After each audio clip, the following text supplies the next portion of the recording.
नमस्कार। MT talk show में आपका स्वागत है। जी हाँ, बहुजन समाज पार्टी किस तरीके से उत्तर प्रदेश और बिहार इन दोनों चुनाव में किंग मेकर की भूमिका निभाने वाली पार्टी बनती जा रही है, किस तरीके से इंडिया गठबंधन की मजबूरी बनती जा रही है, बहुजन समाज पार्टी को लेकर के किस तरीके की सोच विकसित हो रही है और कैसे जो है इंडिया गठबंधन के नेताओं को लगने लग रहा है कि बिना बहुजन समाज पार्टी के बिहार चुनाव में भी जो भाजपा को मात देना मुश्किल हो जाएगा और जो उत्तर प्रदेश चुनाव में तो और भी मुश्किल हो जाएगा। आज मैं इस पर बताऊंगा। थोड़ा सा इसके पहले मैं उत्तर प्रदेश में उपचुनाव हुए मिल्कीपुर और जो है दिल्ली विधानसभा के आम चुनाव के बारे में भी चर्चा कर लेता हूं। जैसा कि आप सभी लोगों को पता है कि उत्तर प्रदेश में मिल्कीपुर विधानसभा का उपचुनाव, इसके अलावा दिल्ली विधानसभा का आम चुनाव हुआ। दिल्ली विधानसभा के आम चुनाव में आपने देखा कि इंडिया गठबंधन में एकजुटता न होने की वजह से वही आम आदमी पार्टी जो लोकसभा में इंडिया गठबंधन के साथ थी, लेकिन जो है कांग्रेस और आम आदमी पार्टी अलग से लड़ी। इंडिया गठबंधन के जितने घटक दल थे उन्होंने केजरीवाल को सपोर्ट किया, आम आदमी पार्टी को सपोर्ट किया, चाहे वो समाजवादी पार्टी रही हो, चाहे ममता बनर्जी की टीएमसी रही हो या फिर जो है शिवसेना रही हो, उद्धव ठाकरे, इन लोगों ने केजरीवाल का सपोर्ट किया। यानी कि लगा कि दिल्ली विधानसभा में चुनाव में जो इंडिया गठबंधन पूरी तरीके से बिखर गया। लेकिन कांग्रेस जब अलग चुनाव लड़ी, कांग्रेस के प्रवक्ता ने कहा कि हम एनजीओ नहीं है कि हम जो है बिग ब्रदर का रोल अदा करते रहें और हर राज्य देते रहें कि भैया यहाँ आम आदमी पार्टी मजबूत है तो हम वहाँ चुनाव न लड़ें, यहाँ समाजवादी पार्टी मजबूत है तो हम वहाँ चुनाव न लड़ें, टीएमसी यानी बंगाल में मजबूत है तो हम वहाँ चुनाव न लड़ें। ये क्या होता है? यहाँ तक कि पूछ लिया कांग्रेस प्रवक्ता ने कि फिर गोवा में तो हमारी सरकार बन जाती है, आम आदमी पार्टी लड़ने क्यों चली गई? पंजाब में तो सरकार ही थी कांग्रेस की, आम आदमी पार्टी क्यों लड़ने चली गई? आप वहां सरकार भी बना ली। हरियाणा में क्यों लड़ने चली गई जबकि वहां उसको जीतना नहीं था? तो कोई भी राजनीतिक पार्टी उसको चुनाव लड़ने का अधिकार है। लेकिन सवाल यह उठता है कि जब इंडिया गठबंधन के तहत 2024 का इलेक्शन सब लोग मिलजुल के लड़े थे तो विधानसभा चुनाव भी उनको मिलजुल के लड़ना चाहिए। बात आती है त्याग की, कौन कितनी सीटों पर न लड़े, कौन कितनी सीटों पर ना लड़े, ऐसा डिसीजन होता है। क्षेत्रीय दल जो है वो राष्ट्रीय पार्टी कांग्रेस को सीटें देने का मन नहीं बनाती है, ज़्यादा सीटें नहीं देना चाहती हैं, जिसकी वजह से जो है ये कॉन्फ्लिक्ट हुआ और आम आदमी पार्टी अलग लड़ी, कांग्रेस अलग लड़ी और आज जो है आम आदमी पार्टी सरकार से बाहर है। अब दिल्ली विधानसभा का आम चुनाव खत्म हो चुका है, भारतीय जनता पार्टी 48 सीट जीत चुकी है। उत्तर प्रदेश में मिल्कीपुर का उपचुनाव खत्म हो चुका है, जबकि आपको पता है कि मिल्कीपुर का सामाजिक संगठन ऐसा था कि समाजवादी पार्टी बहुत मजबूत थी, लेकिन समाजवादी पार्टी का कहना है कि शासन सत्ता का दुरुपयोग हुआ। अखिलेश यादव ने खुलकर कहा कि जिस तरीके की बेईमानी अधिकारियों ने कराई है वो सभी लोगों ने देखा है। उत्तर प्रदेश में उपचुनाव हारने के बाद और दिल्ली का परिणाम देखने के बाद अखिलेश यादव एकदम संभल के बयान दे रहे हैं। यहाँ तक कि उनके ही एक चाचा हैं और समाजवादी पार्टी के राष्ट्रीय महासचिव हैं राम गोपाल यादव, उन्होंने तो कह दिया कि कांग्रेस ने दिल्ली में जो है भारतीय जनता पार्टी को हराया। चलिए इतना कह के उन्होंने ये तो बता दिया कि कांग्रेस इतनी मजबूत है जो उत्तर प्रदेश में अगर कांग्रेस के साथ कोई भी धोखाधड़ी करने की कोशिश किसी ने भी किया तो हाल वही होगा जो दिल्ली का हुआ। अब दिल्ली के परिणाम को देखते हुए बहुजन समाज पार्टी ने तो कोई स्टेटमेंट ऐसा नहीं दिया, लेकिन उत्तर प्रदेश में अखिलेश यादव ने कह दिया कि इंडिया गठबंधन और मजबूत होगा। मतलब जो अभी अगर दिल्ली में सफल हो जाते केजरीवाल तो यही अखिलेश यादव जो केजरीवाल को सपोर्ट देने चले गए थे, केजरीवाल के पक्ष में उन्होंने प्रचार किया था, तब वो क्या करते। लेकिन अखिलेश यादव को भी पता है जिस तरीके से भारतीय जनता पार्टी वर्क कर रही है लोकसभा चुनाव 2024 के परिणाम को देखते हुए, उससे उनको भी लग रहा है कि एक बड़ा तबका वोट बैंक उनको चाहिए। आज 37% के लगभग जो है 41% के वोट जो है वो समाजवादी पार्टी के पास में है। इसके अलावा लगभग 42 से 44% वोट जो है वो भारतीय जनता पार्टी जो है कवर करती है। प्रतिशत तो दो ही का अंतर है, लेकिन सीटों का अंतर बहुत ज्यादा हो जाता है। अभी आप देख लीजिए, समाजवादी पार्टी कई पार्टियों के गठबंधन के साथ लड़ी थी 2022 विधानसभा चुनाव, लेकिन उसको सफलता नहीं मिली और टोटल पूरे गठबंधन के साथ 126 सीट जीत पाई। आज की तारीख में समाजवादी पार्टी के साथ उसके पुराने साथी नहीं हैं।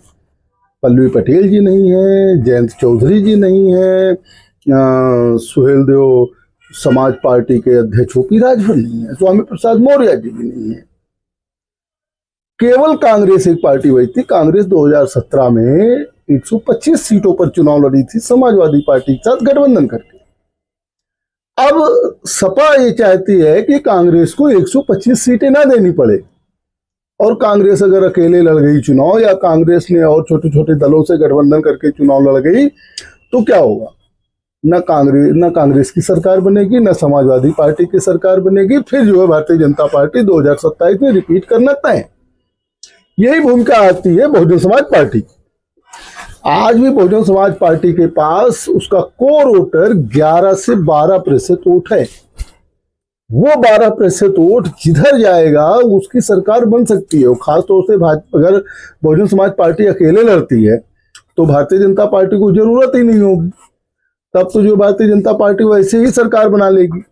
जिस दिन बहुजन समाज पार्टी, जो मेरी जानकारी में है, उसने गठबंधन का निर्णय किया है और जिस दिन बहुजन समाज पार्टी जो है वो इंडिया अलायंस में आई और उत्तर प्रदेश में कांग्रेस समाजवादी पार्टी के साथ गठबंधन करके चुनाव लड़ी, उस दिन भारतीय जनता पार्टी को सोचने पर मजबूर होना पड़ेगा और ये पूरा वोट बैंक लगभग जो है 60% से ज्यादा हो जाएगा, जो किसी भी पार्टी के लिए चिंता का विषय हो सकता है।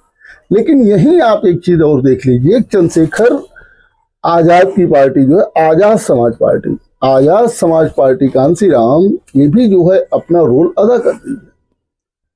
अब अगर समाजवादी पार्टी ने आजाद समाज पार्टी कांसीराम से गठबंधन कर लिया और उनको 10-15 सीट दे करके, 10 से 12 सीट कम से कम दे करके और अपने साथ रोक लिया, तो बहुजन समाज पार्टी के लिए फिर नुकसान हो जाएगा। कारण ये है कि तब जो है उसके विधायक होंगे और जहां उनके प्रत्याशी रहेंगे और प्रत्याशी जहां नहीं भी रहेंगे वहां भी बहुजन समाज पार्टी का वोट वो इंडिया ब्लॉक में जा सकता है।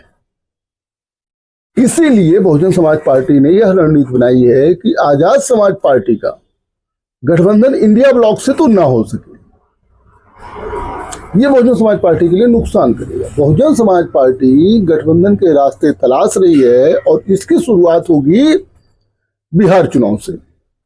जैसा कि आप सभी लोग जानते हैं, बिहार चुनाव में आज की तारीख में भारतीय जनता पार्टी गठबंधन के साथ नीतीश कुमार है, जेडीयू उनकी पार्टी, जेडीयू उनके साथ है, जीतन राम मांझी की पार्टी हम उनके साथ है, उपेंद्र कुशवाहा की पार्टी उनके साथ है। ऐसी कंडीशन में रामविलास पासवान के लड़के चिराग पासवान की पार्टी जो है वो बीजेपी के साथ है। ऐसी कंडीशन में बीजेपी का एक बहुत बड़ा गठबंधन है। आरजेडी के गठबंधन में लेफ्ट पार्टियां हैं, सीपीआईएम, सीपीआईएल और क्या कहते हैं कांग्रेस है और आरजेडी है। इतनी पार्टियां जो है वो इंडिया ब्लॉक कह लीजिए या महागठबंधन कह लीजिए, वो जो है वहां पर है बिहार में एक साथ।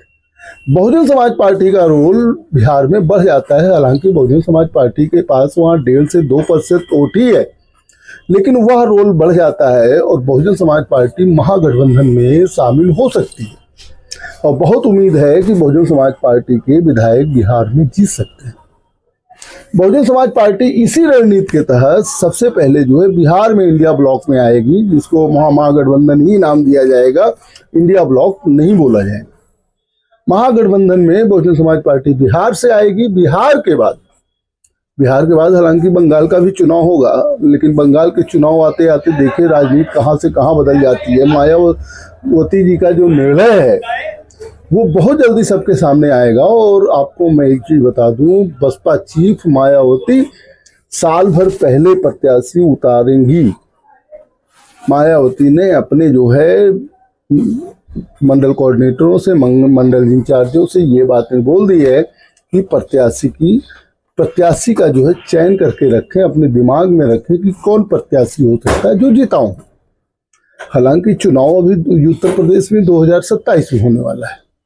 मैं पश्चिम बंगाल की बात करूं, दिल्ली के परिणाम को देखते हुए ममता बनर्जी ने कह दिया कांग्रेस का बंगाल में वजूद नहीं है, हम अकेले जो है भारतीय जनता पार्टी को हरा देंगे। मतलब वो ये बताना चाहती हैं कि कहीं दिल्ली वाला परिणाम बंगाल में ना हो जाए, कांग्रेस अलग चुनाव लड़ जाए और इतना जो है वोट काट ले कि ना हमारी ही सरकार बने, ना कांग्रेस और लेफ्ट की सरकार बने, वहां पता लगा कि भाजपा की सरकार बन जाए। लेकिन उन्होंने कहा नहीं, हम जो है सबसे पहले मजबूत है। हालांकि दिल्ली परिणाम को देख करके बंगाल में ममता बनर्जी ने भी अपने कील कांटे दुरुस्त करना शुरू कर दिए। ज्यादा नजर जो है वो बिहार और उत्तर प्रदेश के चुनाव पर है। उत्तर प्रदेश का चुनाव 2027 में प्रस्तावित है और बिहार का तो अभी नवंबर में इसी साल जो है हो जाएगा। बसपा की सबसे बड़ी दिक्कत यह है उत्तर प्रदेश में उसका जनाधार घटता जा रहा है और आजाद समाज पार्टी कांसीराम जिस तरीके से उनके अध्यक्ष चंद्रशेखर आजाद सक्रिय हैं, उससे लगता है कि बहुजन समाज पार्टी के वोटों में जो है वो सेंधमारी कर रहे हैं।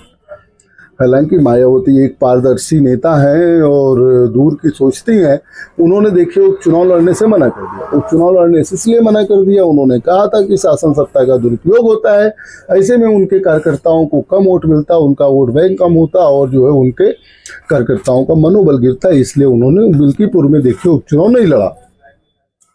हालांकि मिल्कीपुर में दोनों पार्टियां लड़ी और भारतीय जनता पार्टी को ज्यादा वोट मिल गया। इससे सबक सीखा है, समाजवादी पार्टी ने भी सबक सीखा है, बहुजन समाज पार्टी ने भी सबक सीखा है और अन्य दलों ने सबक सीखा है। यहाँ तक कि ये पक्की जानकारी मैं आपको दे रहा हूँ कि बहुजन समाज पार्टी, कांग्रेस और समाजवादी पार्टी के बीच में गठबंधन लगभग तय है। बस ये बातें हैं कि सीट बंटवारा क्या होगा, क्या जो है फार्मूला बनेगा, ये अभी भविष्य में आने वाला दिन सब तय करेगा। बहुजन समाज पार्टी अध्यक्ष मायावती ने अपने जो है सीनियर नेताओं से इस बात को मेरी जानकारी के अनुसार बोल दिया है कि मजबूती से कैडर को जोड़ा जाए और जो नाराज हुए बसपा के नेता बाहर हैं, किसी पार्टी में पद प्रतिष्ठा पर नहीं है, विधायक मंत्री नहीं है, उनको वापस लाने की कोशिश की जाए। और इसमें जो है कार्यकर्ता लग गए हैं और जैसे ही गठबंधन होता है वैसे ही पूरे उत्तर प्रदेश का माहौल बदल जाएगा। इसका परीक्षण बिहार से कर लिया जाएगा। उत्तर प्रदेश में एक दिक्कत और भी है। उत्तर प्रदेश में जिस तरीके से महाकुंभ का आयोजन हुआ है और करोड़ों लोग यहाँ स्नान कर रहे हैं, भारतीय जनता पार्टी इसको भुनाना भी चाहेगी, एक माहौल बनाना चाहेगी। लेकिन महाकुंभ पड़ गया 2025 में, चुनाव है 2027 में। ये तब बीच का जो इतना समय होता है, ये बहुत कुछ चीजें भूल जाती हैं, बहुत कुछ चीजें लोगों को याद नहीं रहती हैं। और आज की तारीख में जो चुनाव हो गया है ना, वो जातीय गठजोड़ पर ज्यादा हो गया। महंगाई हर जगह है, बेरोजगारी हर जगह है और जनता को, आम जनता को परेशानी हर जगह है। उसकी पर कैपिटा इनकम बहुत लो है, रुपया गिरता जा रहा है ना, आरक्षण पर कुठाराघात होता जा रहा है। लेकिन इससे कोई मतलब नहीं। जब चुनाव आता है तो चुनाव जो है जातीय समीकरण पर लड़े जाते हैं। अब जातीय गोलबंदी करने के लिए ही जो है समाजवादी पार्टी ने पीडीए का नाम दिया और समाजवादी पार्टी का कहना है कि पीडीए बहुत मजबूत है। बहुजन समाज पार्टी बार बार सर्व समाज की बात तो करती है, लेकिन जो है बहुजन समाज पार्टी के साथ सर्व समाज नहीं जुड़ पा रहा है। उसके पीछे कारण ये है कि भारतीय जनता पार्टी उत्तर प्रदेश में मजबूत है, केंद्र में भी उसकी सरकार है और प्रदेश में भी उसकी सरकार है। साथ में भारतीय जनता पार्टी के साथ अपना दल यश, निषाद पार्टी और सुहेल देव भारतीय समाज पार्टी, उसके साथ साथ राष्ट्रीय लोकदल का गठबंधन है। इतना बड़ा गठबंधन भारतीय जनता पार्टी लेकर के सत्ता में है, जिसकी वजह से कोई ऐसा गठबंधन नहीं बन पा रहा है। लेकिन आपको हम बता दें, जहां धार्मिक ध्रुवीकरण होता है वहां सामाजिक न्याय की बात ही एक ऐसा मुद्दा होता है जो है धार्मिक ध्रुवीकरण को हरा सकता है। इसमें जो है पीडीए का नारा लेकर के समाजवादी पार्टी चल रही है। जिस तरीके से उसको लोकसभा में लाभ मिला वह देख रहे हैं, उस चुनाव में नहीं मिला। ठीक है, उपचुनाव को शासन सत्ता का बोला जाता है, लेकिन यही समाजवादी पार्टी 2022 में कई पार्टियों के साथ गठबंधन की थी जिसमें उसको सफलता नहीं मिली थी। समाजवादी पार्टी मायावती की पार्टी को का विरोध ज्यादा करती है। वो ये नहीं चाहती कि बहुजन समाज पार्टी के साथ उसका गठबंधन हो। उसके पीछे सबसे बड़ा कारण यही है कि ज्यादा सीटें देनी पड़ेगी, बराबर की सीटों पर लड़ना पड़ेगा फिर क्या होगा कि बसपा किंग मेकर बन जाएगी। जैसे बसपा किंग मेकर बनेगी वो खुद किंग बनना चाहेगी, वो समाजवादी पार्टी को मौका ही नहीं देगी। भाई आकाश आनंद तैयार है मुख्यमंत्री बनने के लिए। यही सब सोच के समाजवादी पार्टी ये सोच रही है कि वह गठबंधन चंद्रशेखर आजाद की पार्टी से करे बनिस्बत वो बहुजन समाज पार्टी, क्योंकि चंद्रशेखर आजाद को थोड़े सीट दे करके वो मना लेंगे और चंद्रशेखर आजाद को भी अपनी पार्टी को आगे ले जाना है, इसलिए वो भी मान भी जाएंगे कि चलिए ठीक है साहब, हम 10 सीट पे लड़ जाएंगे और जो हम पूरे प्रदेश में आपका प्रचार करेंगे। ये रणनीति सपा करने जा रही है, लेकिन कांग्रेस चाहती है कि नहीं, जिस तरीके से रामगोपाल यादव जो है कांग्रेस पर ठेकरा फोड़ दिए हैं दिल्ली चुनाव में, कांग्रेस बहुत फूक फूक कर कदम रख रही है। अभी बिहार में भी कुछ लोग हैं जो कांग्रेस को डिग्रेड करने की कोशिश कर रहे हैं, लेकिन बिहार में तेजस्वी यादव को पता है कि अगर कांग्रेस नहीं रहेगी गठबंधन में तो उनका बहुत बड़ा वोट बैंक जो है वो कांग्रेस में शिफ्ट हो सकता है। यही डर समाजवादी पार्टी को उत्तर प्रदेश में है कि अगर कांग्रेस हमारे साथ नहीं रहती है और कांग्रेस ने कहीं बहुजन समाज पार्टी के साथ गठबंधन कर लिया, जिसके साथ जो है स्वामी प्रसाद मौर्य भी आ सकते हैं, डॉक्टर पल्लवी पटेल भी आ सकती हैं और केशवदेव मौर्य भी आ सकते हैं और कई छोटे छोटे जो है ग्रुप के दल आ सकते हैं। ऐसी कंडीशन में बहुत बड़ा वोटर जो है समाजवादी पार्टी का वो बसपा और कांग्रेस गठबंधन में चला आएगा। फिर जो है समाजवादी पार्टी की हालत वही हो जाएगी जिस तरीके की हालत की गणना जो है आप यहां करते हैं। सपोज करिए कि रामगोपाल यादव जी की बात को मानते हुए समाजवादी पार्टी और कांग्रेस में गठबंधन ना हो और कांग्रेस पहल करके बहुजन समाज पार्टी के साथ अपना गठबंधन कर ले, डॉक्टर पल्लवी पटेल के साथ गठबंधन कर ले, स्वामी प्रसाद मौर्य के साथ गठबंधन कर ले, फिर क्या स्थिति रह जाएगी। इसलिए समाजवादी पार्टी कभी कांग्रेस का साथ जो है उत्तर प्रदेश में तो नहीं छोड़ सकती। हाँ, अगर बहुजन समाज पार्टी अध्यक्ष अकेले लड़ने के लिए कह देती है कि हम अकेले लड़ेंगे तो भी, और समाजवादी पार्टी कांग्रेस के साथ नहीं लड़ना चाहती तो तब तो भाजपा के लिए वॉक ओवर हो जाएगा। लेकिन फिर भी अगर कांग्रेस ने जो है फिर चंद्रशेखर आजाद से गठबंधन कर लिया, पल्लवी पटेल, स्वामी प्रसाद मौर्य, केशवदेव मौर्य, इन लोगों से अगर उसने गठबंधन कर लिया, तब क्या होगा, तब भी जो है सपा को बहुत बड़ा डंट लगने की होगी और बसपा को भी बहुत बड़ा डंट लग जाएगा। उत्तर प्रदेश की सियासत बहुत उलझी हुई है। यहाँ कई दल हैं, कुछ दल तो ऐसे हैं जिनके 1000-2000 वोट है, लेकिन कई दल ऐसे जो बड़े स्टॉक होल्डर हैं। समाजवादी पार्टी को ले लीजिए, वो पीडीए का नारा भी देती है, यमुनाई समीकरण उसका मजबूत भी है, उसने लोकसभा चुनाव में अपना प्रयोग करके भी देखा है। बहुजन समाज पार्टी को ले लीजिए, सर्व समाज की पार्टी का नारा देती है, लेकिन बहुजन समाज पार्टी के पास जो है जाटो समाज का वोट मुस्तैदी से लगभग 11-12% वोट जो है खड़ा हुआ है। उसी के काट के लिए चंद्रशेखर रावण जो है प्रयास भी कर रहे हैं।